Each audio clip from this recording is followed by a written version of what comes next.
नागपूर शहरात गुन्हेगारी आणि हत्येचे सत्र थांबण्याचे नाव घेत नसून स्वातंत्र्य दिनाच्या 2 हत्याकांडांची शाई वाळते ना, तोच नवीन कामठी पोलीस ठाण्याच्या हद्दीतील रनाळा शिवारात कौटुंबिक वादातून हत्येची नवी घटना समोर आली आहे। रनाळा येथील खानवानी लेआउटमध्ये राहणाऱ्या उमाशंकर थानसिंग वट्टी याने दारूच्या एका बाटलीवरून झालेल्या वादातून आपली 60 वर्षीय पत्नी श्यामवती उमाशंकर वट्टी हिची निर्घृण हत्या केली। 16 ऑगस्ट 2026च्या रात्री कामावरून परतल्यानंतर उमाशंकरने आणलेल्या देशी दारूच्या 2 बाटल्यांपैकी एक बाटली सापडत नसल्याने दोघांमध्ये वाद सुरू झाला। संतापाच्या भरात आरोपीने पत्नीचे डोके जमिनीवर जोरात आपटून तिला गंभीर जखमी केले। घटनेवेळी उपस्थित असलेल्या त्यांच्या 10 वर्षांच्या नातवाने आरडाओरड केल्यानंतर शेजाऱ्यांनी धाव घेऊन जखमी श्यामवती यांना कामठी उपजिल्हा रुग्णालयात दाखल केले, मात्र डॉक्टरांनी त्यांना मृत घोषित केले। या प्रकरणी नवीन कामठी पोलिसांनी हत्येचा गुन्हा दाखल करून आरोपी पती उमाशंकर वट्टी याला अटक केली आहे।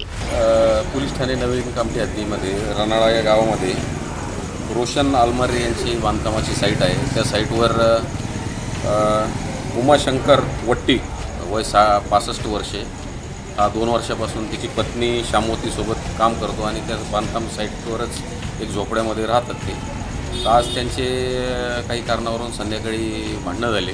त्या भांडणामध्ये त्याने रागारागामध्ये तिचे डोकं श्यामवतीचे आपटले खाली आणि तिचा त्या ठिकाणी जखमी झाल्यावर बांधकाम साईटवर जे मालक आहेत आलमारे ते तिथे घेऊन आले हॉस्पिटलला उपजिल्हा रुग्णालयात। त्या डॉक्टरांनी तपासून ब्रॉड डेड म्हणजे मयत घोषित केलेले आहे।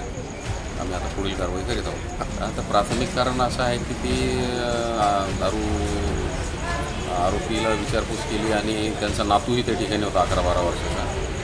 त्या महिलेने आणि आरोपी आणि पीडित आपलं बळीत महिला जी आहे दोघांनी सोबतच मद्यप्राशन केले होते। त्याच्यावरून वाढ झाली आणि त्या महिलेने काहीतरी आरोपीची दारू पिली असं आरोपीचं म्हणणं आहे। त्याच्यावरून त्यांची भांडणं झाली। सर, यामध्ये मृतकाचे नाव काय नेमकं? मृतक आहे श्यामवती उमाशंकर वट्टी वय 60 वर्ष। आरोपी उमाशंकर वट्टी वय 65 वर्ष।